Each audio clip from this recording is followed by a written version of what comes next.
traça o seu destino, comece logo a semear servindo.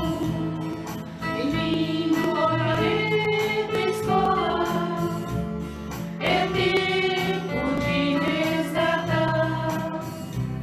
Trabalhe a hora, confia, Jesus vai te amparar. As portas estão se abrindo, em cada uma delas um caminho. Cada mão traz o seu destino, comece logo a semear servindo. Bem-vindo ao planeta escola, é tempo de resgatar. Trabalhe a hora, confia, Jesus vai te amparar.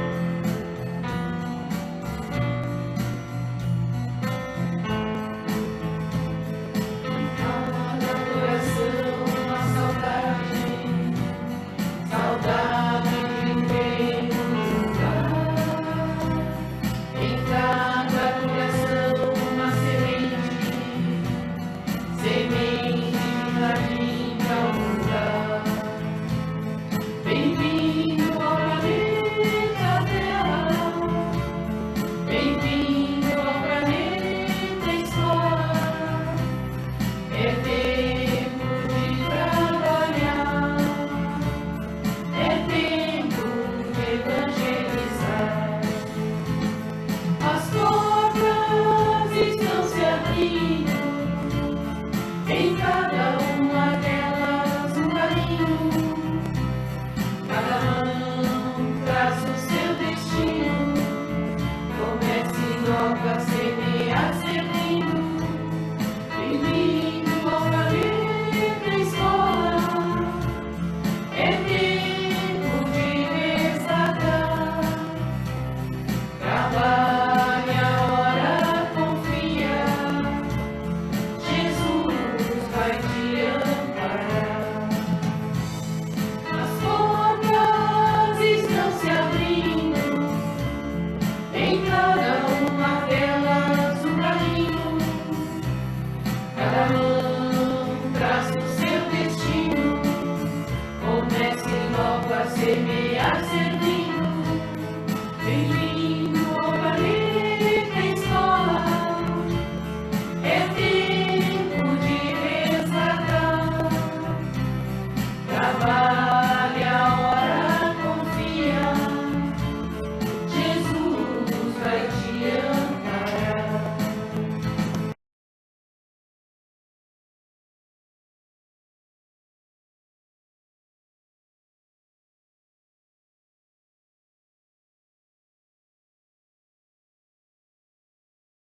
Estamos aqui novamente na casa de Maurício para a leitura e comentário do Evangelho segundo o Espiritismo. E com essa finalidade, nós elevamos nosso pensamento pedindo a autorização da cúpula da casa, pedindo a proteção dos mentores desta casa e dos nossos protetores, para que o que aqui for falado seja realmente o que precisa ser ouvido por nós encarnados e os desencarnados que nos acompanham. Então, para dar início, nós faremos uma prece dizendo: Pai nosso que estais no céu, santificado seja o vosso nome. Venha a nós o vosso reino. Seja feita a vossa vontade, assim na terra como no céu. O pão nosso de cada dia, dai-nos hoje. Perdoa as nossas ofensas, como nós perdoamos a quem nos tem ofendido. Não nos deixes cair em tentações, mas livra-nos de todo mal. Amém. Então, com esta prece, nós damos início ao nosso trabalho, passando a palavra à nossa irmã encarregada do Evangelho no dia de hoje. O evangelho do nosso encontro de hoje é o capítulo 23, Moral Estranha. Não vim trazer a paz, mas a divisão. Itens 9 a 18. Não vim trazer a paz, mas a divisão. Não penseis que vim trazer a paz. Não vim trazer a paz, e sim a espada. Pois vim separar o homem de seu pai, a filha de sua mãe, a nora da sogra. E o homem terá como inimigos aqueles de sua casa. Mateus, capítulos 10, versículos 34 a 36. Vim lançar o fogo à terra. E o que mais desejo, senão que ele se acenda? Devo ser batizado com um batismo, e quão grande é minha angústia até que ela se cumpra? Acreditais que vim trazer paz à terra? Não, eu vos asseguro, mas pelo contrário, a divisão. Pois de hoje em diante, se encontrarem 5 pessoas em uma casa, ficarão umas contra as outras, 3 contra 2 e 2 contra 3. O pai contra o filho e o filho contra o pai, a mãe contra a filha e a filha contra a mãe, a sogra contra a nora e a nora contra a sogra. Lucas capítulos 12, versículos 49 a 53. Será mesmo possível que Jesus, a personificação da doçura e da bondade, aquele que sempre pregou o amor ao próximo, tenha dito: não vim trazer a paz, e sim a espada? Vim separar o filho do pai, o esposo da esposa? Vim lançar o fogo à terra e tenho pressa de que ele se acenda?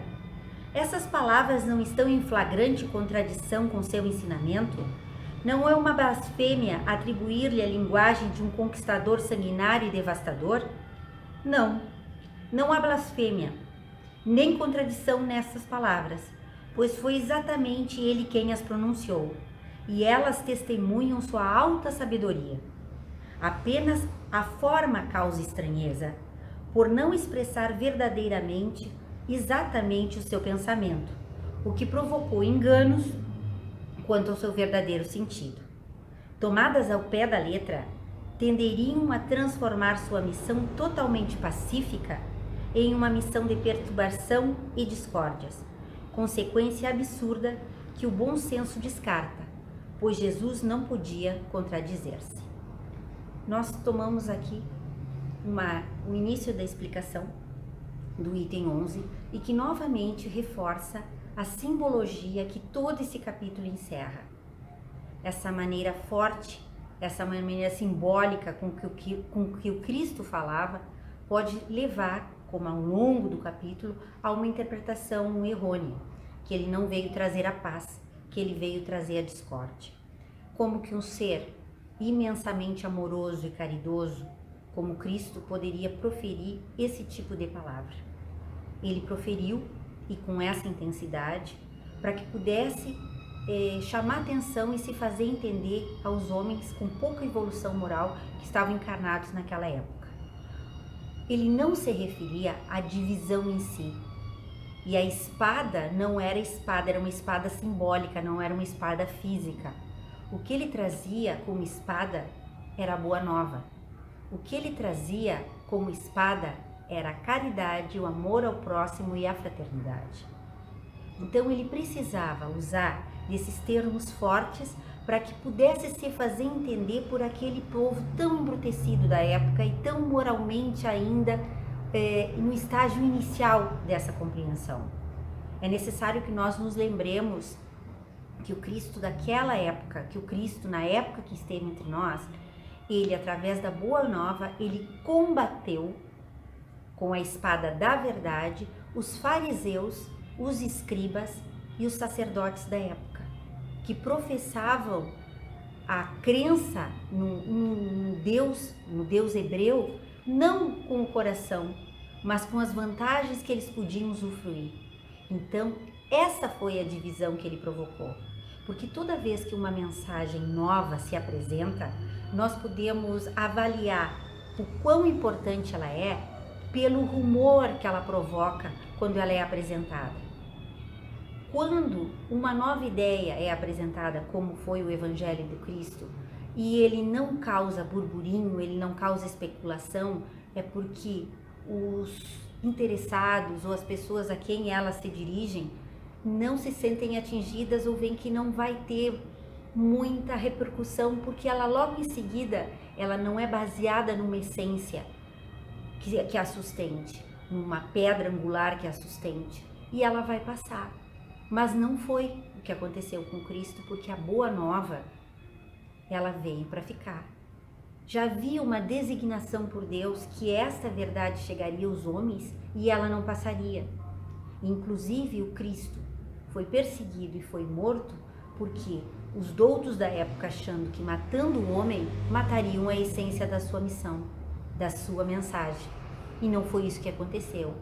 Passados mais de 20 séculos, nós ainda nos norteamos, nós sabemos que esse código de conduta é válido ainda.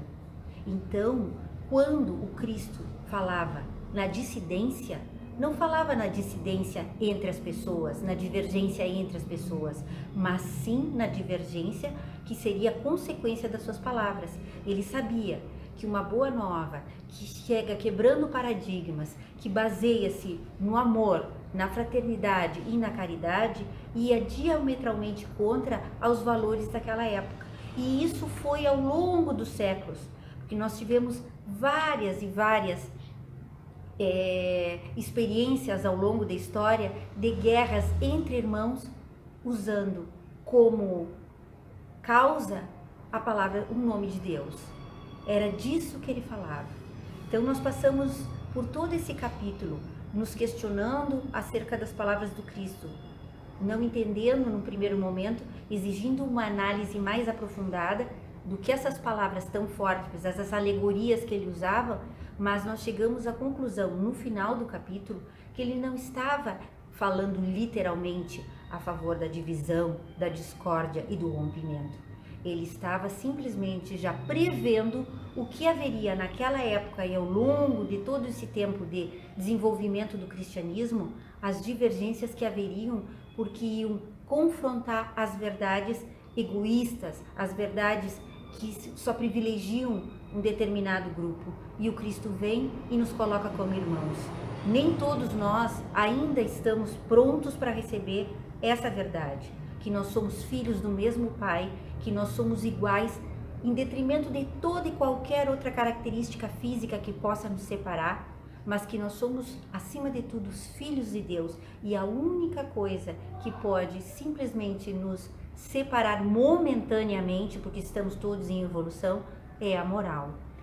Nós saímos desses capítulos sanguinários, das guerras fratricidas entre irmãos por causa da religião, e hoje nos apresenta uma nova guerra, a guerra moral. O Espiritismo vem com essa função de reforçar, de quebrar as barreiras, não mais a barreira física da morte, da espada, mas as barreiras que o Cristo também se deparou, a barreira do ódio, a barreira do egoísmo, a barreira do individualismo. Nós vivemos ainda na nossa sociedade resquícios dessas características da natureza humana, e é essa a parte que nos cabe.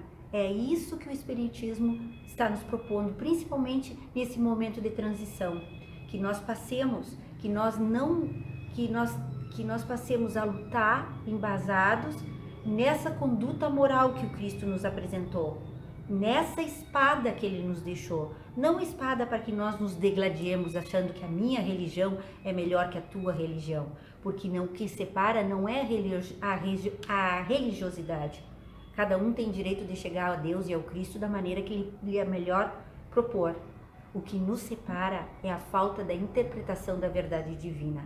Isso sim nos separa. E o Espiritismo, principalmente através da codificação de Allan Kardec, que desde a mais tenra idade sonhava em codificar o Evangelho do Cristo para que ele pudesse ser, de uma forma ampla, entendido por todas as religiões à luz da razão. Era isso o que o nosso codificador se propunha.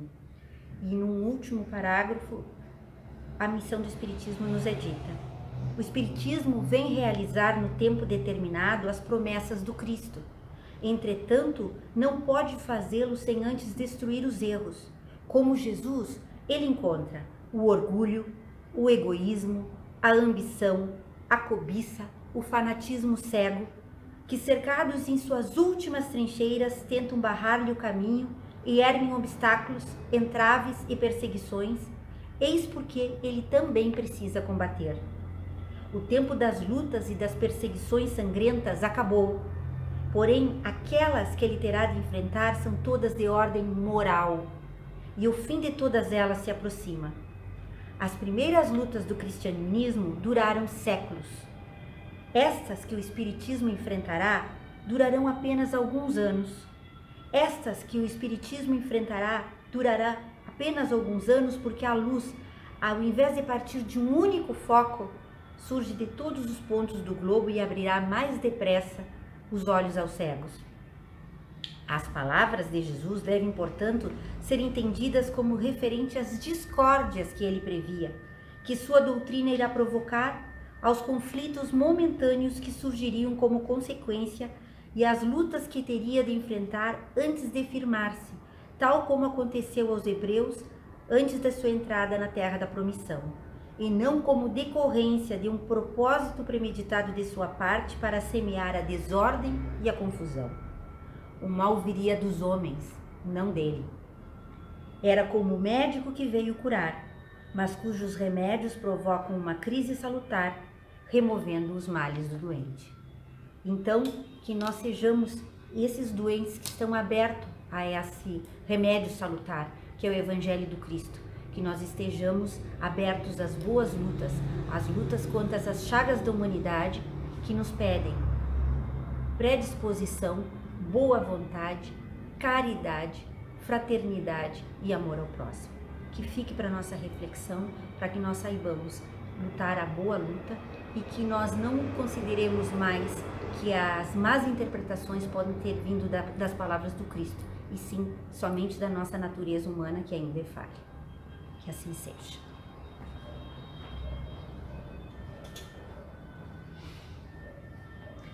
Agradecemos então a nossa irmã que fez a leitura, o comentário, pedindo que essa explicação chegue a todos, encarnados e desencarnados. E neste momento em que estamos encerrando o trabalho, pedimos por nós e por todos aqueles que nos acompanham, pelos irmãos que estão sofrendo, pelos irmãos que estão privados da liberdade, seja essa liberdade física ou espiritual, mas que todos possam receber a palavra, o consolo, a luz e possam sair desta situação melhor do que quando nela ingressaram. Pedimos que Maria, nossa doce mãe, nos envolva com seu manto de luz para que a nossa caminhada seja mais leve, mais clara, mais precisa. Ave Maria, cheia de graça, o Senhor é convosco. Bendita sois vós entre as mulheres, bendito é o fruto de vosso ventre, Jesus. Santa Maria, Mãe de Jesus, rogai por nós, pecadores, agora e na hora do nosso desencarne. Que a paz e a luz permaneça sempre conosco.